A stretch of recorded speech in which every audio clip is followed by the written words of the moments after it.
¿Qué vamos a ver hoy? La unidad 6 y 7. Si no ven bien allá, pueden correrse un poquito. Vamos a hablar un poquito sobre la vigilancia epidemiológica porque el resto hay un grupo o un estudiante que va a hablar sobre eso en la última clase. El Sistema Nacional de Notificación, la Red Nacional y un poquito sobre la introducción de los programas de salud que se manejan a nivel nacional. Empezando con vigilancia epidemiológica. Entonces, a manera de definición, no es más que ese proceso que debería ser de manera directa para el análisis, interpretación y difusión de los datos colectados. Obviamente esto se hace, así como hablamos en la clase anterior, hay una ley. Y aparte de esa ley hay diferentes normas para cada una de las enfermedades que tienen su propio formulario de notificación.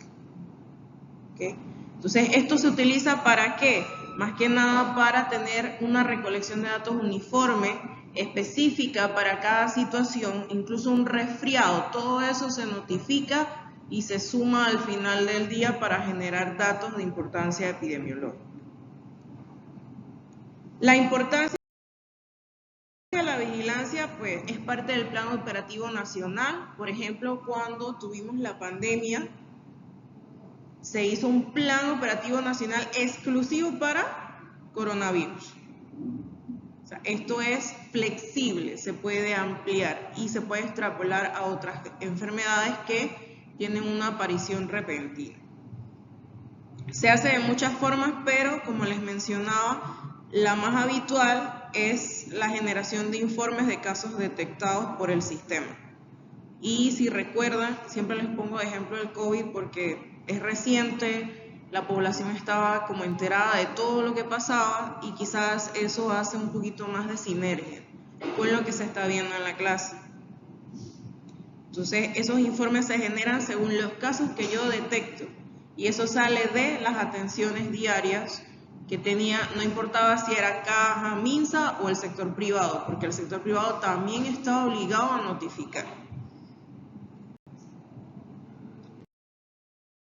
En cuanto a los sistemas nacionales de notificación, tenemos algunas reglamentaciones. Ya ustedes deben conocer la ley de notificación obligatoria de enfermedades. Ya vieron el formulario en la parte de atrás, o bueno, en la segunda página, está todo el listado de enfermedades, más todas las que tienen sus normas propias. También tenemos el Código Sanitario, que aunque está un poquito viejito, es el que se sigue utilizando, 1947. De allí tenemos el Decreto Ejecutivo 1617, que también se refiere, o es como una modificación al Decreto 75. Todo tiene que actualizarse, ¿no? O sea, el Código Sanitario no se ha actualizado porque es bastante amplio.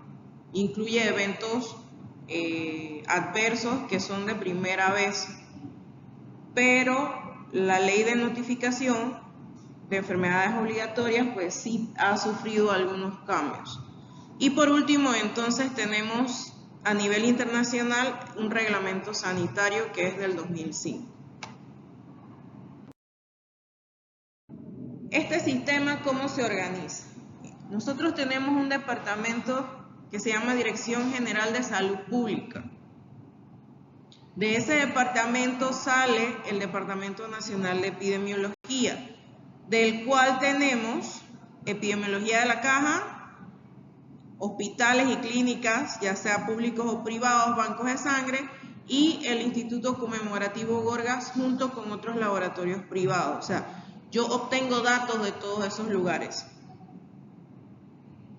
Obviamente, acá se incluyen en la Caja de Seguro Social también otro mini organigrama institucional que incluye policlínicas, el complejo hospitalario y el servicio o departamento de estadística.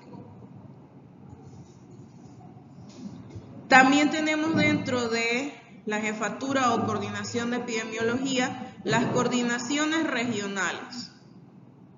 Aquí en la región hay un departamento de epidemiología que se basa en los departamentos de estadística o de registros médicos que hay en cada centro y subcentro. Y de allí sacan su información. En la red nacional, entonces nosotros tenemos un flujo o una forma en que la información debe ser enviada. ¿Sí? Entonces, nosotros vamos a recibir, o bueno, el Departamento Nacional de Epidemiología va a recibir la información del Instituto Gorgas, de los hospitales nacionales o públicos, del Departamento de Epidemiología de la Caja y de las regiones. Obviamente, ¿de dónde voy a sacar la información? De todos los centros, subcentros, policlínicas, hospitales, clínicas privadas, consultorios privados, todo.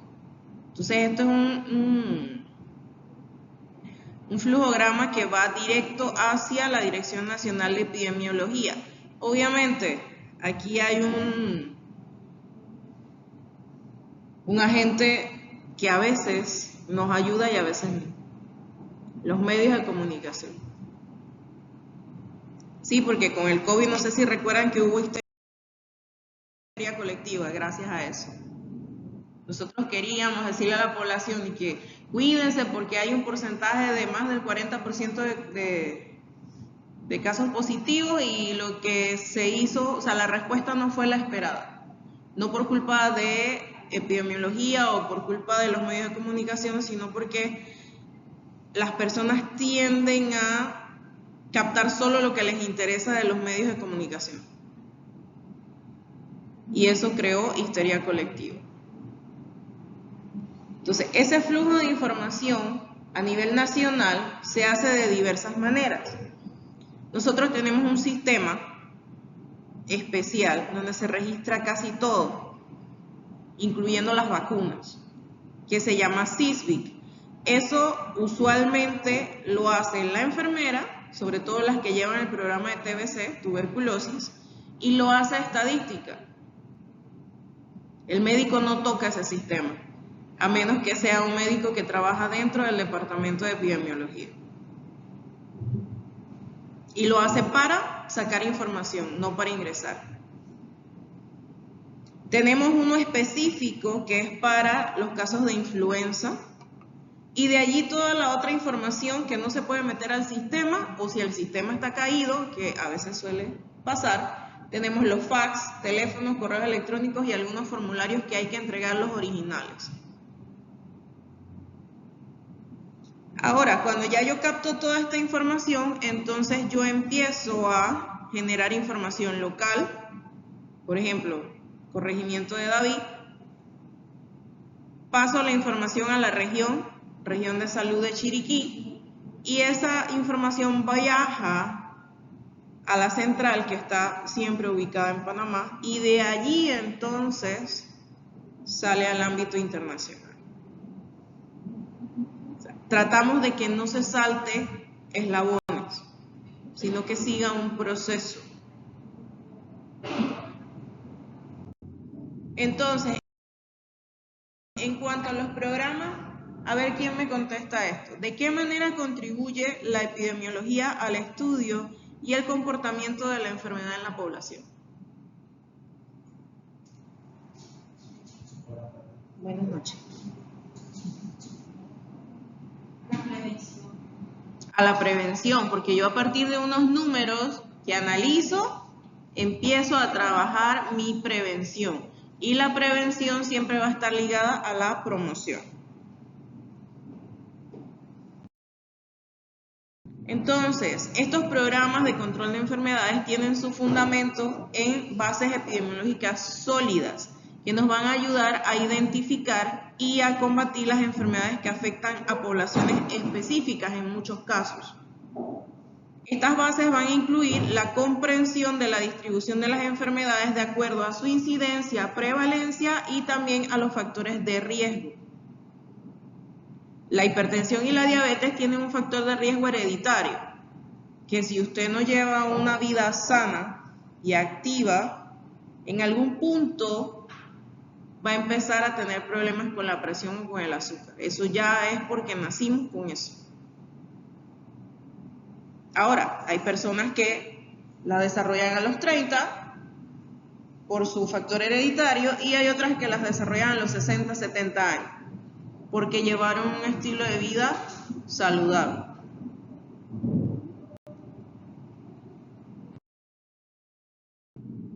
Cuando hacemos los análisis, lo que buscamos es determinar las características de la historia natural de esa enfermedad en particular.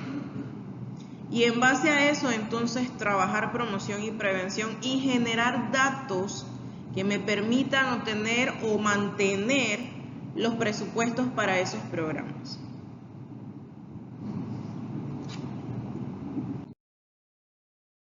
Entonces, en resumen, los programas de control de enfermedades se apoyan en el análisis epidemiológico para desarrollar intervenciones precisas y adaptadas a las necesidades de la comunidad, esto con el objetivo de reducir la carga de enfermedades y mejorar el bienestar de la población. Recuerden que en la historia natural de la enfermedad se incluye cuando la persona es saludable. Y de allí, entonces, parte contando todos los factores de riesgo, las intervenciones del ambiente, de la misma persona, hasta que pierde su salud y enferma. Y en casos fatales, pues después de enfermar, fallece. En la transición epidemiológica, nosotros nos basamos en una teoría de 1971 que decía que debíamos explicar cómo el entorno social, el demográfico y económico de la población podían alterar el proceso de salud y enfermedad de esa población. Ahora, si yo hablo de demográfico y entorno social, me estoy basando, por ejemplo, solo en este salón. Esa información es solo para este salón, no para el de al lado, porque ya en el de al lado cambia toda esa información. Entonces, son todos aquellos cambios a largo plazo que se han dado en diferentes etapas. La primera etapa es una época con elevada mortalidad, fecundidad y baja esperanza de vida, es decir, hay bastantes embarazos, pero la gente se muere mucho y se muere joven. Aquí tenemos entonces como explicación a esta curva las enfermedades infecciosas o transmisibles. ¿Por qué? Porque no se conocían. Por ejemplo, ustedes no sé si ya dieron historia. En los módulos de historia habla de que no solamente los españoles mataban a los originarios, sino que traían enfermedades que para los originarios eran desconocidas. Y como ellos ya tenían como un proceso junto con sus chamanes y demás para curar enfermedades, al no saber qué tenían, eso generó muchas muertes. Entonces había un montón de embarazos por un montón de causas, pero había mucha mortalidad. Entonces, luego pasamos a una segunda etapa donde disminuye la mortalidad, disminuyen los embarazos, pero aumenta la esperanza de vida. ¿Esto qué quiere decir? Que la gente se muere menos, que tengo menos embarazos, pero vivo más tiempo. ¿Y a qué se debe esto? A que ya conocemos las enfermedades, sabemos cómo prevenirlas, cómo tratarlas, y estamos en esa constante evolución para tratar de curar lo que no podemos curar ahorita. Pero eso también influye en que la gente tiene que estudiar más, prepararse más, y por eso hay pocos embarazos. Las personas, sobre todo en Europa, aplazan lo más posible tener una familia, tener hijos. Entonces eso lo que hace es aumentar la población adulta y disminuir la población infantil.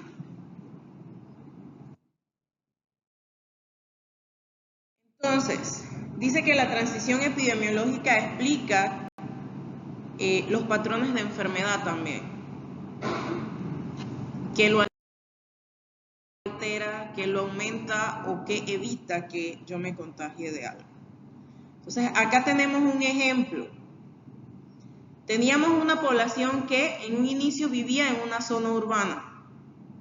¿Saben qué es urbano? ¿Qué es?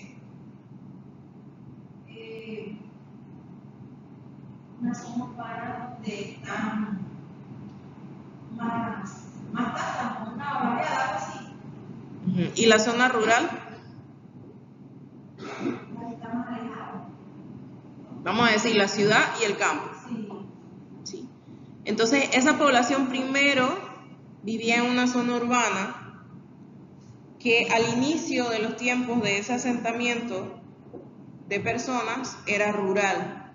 Y el vivo ejemplo es aquí. La primera ciudad, la primera capital de David, ¿dónde estaba? De Chiriquí, perdón. ¿Dónde estaba?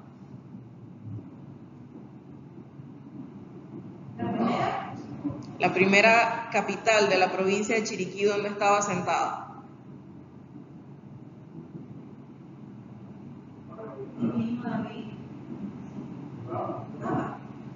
Alange. ¿Por qué? En ese tiempo no había carretera, solo conocían el mar y por eso estaban allá. Obviamente con la piratería y el advenimiento de las carreteras o de los vehículos de transporte con animales y demás, y el tren, la capital se mudó para acá, para Barrio Bolívar. Pero ese tren hacía todo el recorrido, bajaba hasta Puerto Armuelles, subía hasta Boquete, Potrerillos y regresaba. Y eso lo ven en las distintas estaciones que hay, en Bugaba, en La Estrella, en Puerto, en Potrerillos, la de Boquete, que es donde tienen la alcaldía ahora. Entonces, eso fue cambiando del montón de árboles y montes y selva a un montón de casitas y ahora edificios, ¿sí? Entonces, hay un mayor riesgo de exposición al estrés, porque antes todo era grillitos, el monito, el perro, si era que tenía perro. Ahora el perro está al lado de la casa y no deja ladrar, porque es del vecino. Eso genera estrés. Ese ruido que hacen las sillas, eso genera estrés. Si el aire está muy frío, genera estrés. Y viene lo malo, el consumo de drogas. Según yo, porque quiero liberar mi mente, me voy a tomar algo con mis compañeros al salir de clase. Tómese un tecito que hace menos daño, porque hasta el café hace daño. ¿Sí? Entonces, el sedentarismo.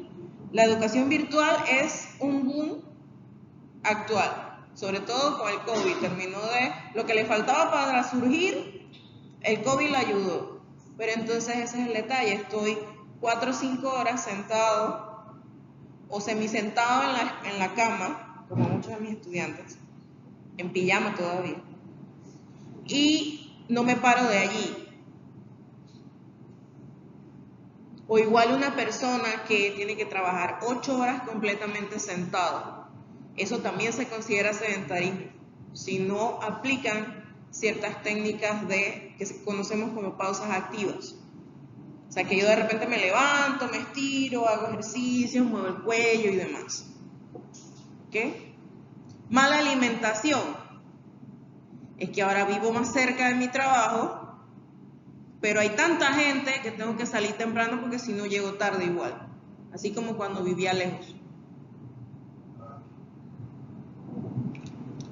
Entonces, no me da chance. O tengo que levantarme mucho más temprano para hacer desayuno y almuerzo, o simplemente me tomo un café y salgo corriendo a coger el transporte. Y allá me compro cualquier cosa en la esquina que ni siquiera sé si se lavó las manos hoy. Y en la noche paso por el McDonald's y me llevo algo corriendito para la casa. Yo no sé si se acuerdan que una vez McDonald's sacó un combo que en vez de papitas traía ensalada. Y vendían ensaladas César y no sé qué, encima que eran carísimas. Eso lo quitaron del menú porque más era pérdida que lo que ganaban.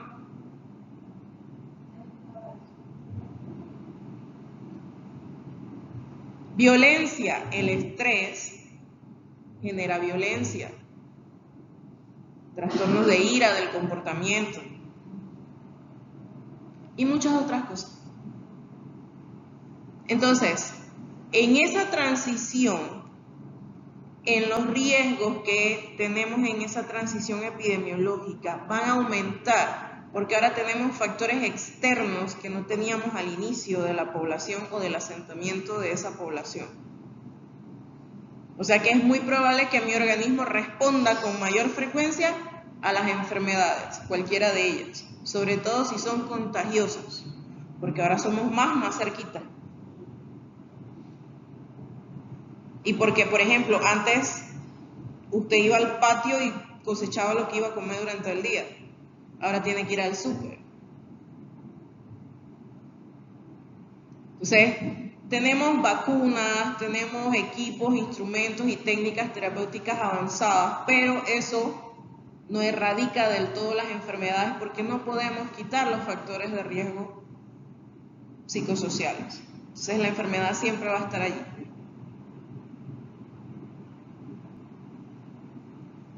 Claro que con las actualizaciones y demás, el desarrollo tecnológico y médico, yo diagnostico más temprano una enfermedad. De hecho, ahora hay paneles genómicos donde le hacen un estudio genético a usted y le dicen que usted en algún momento va a sufrir de diabetes, en algún momento va a no sé qué, incluso se lo hacen a los niños y le dicen a usted si su hijo va a ser gordito o no. Todo eso hacen ahora.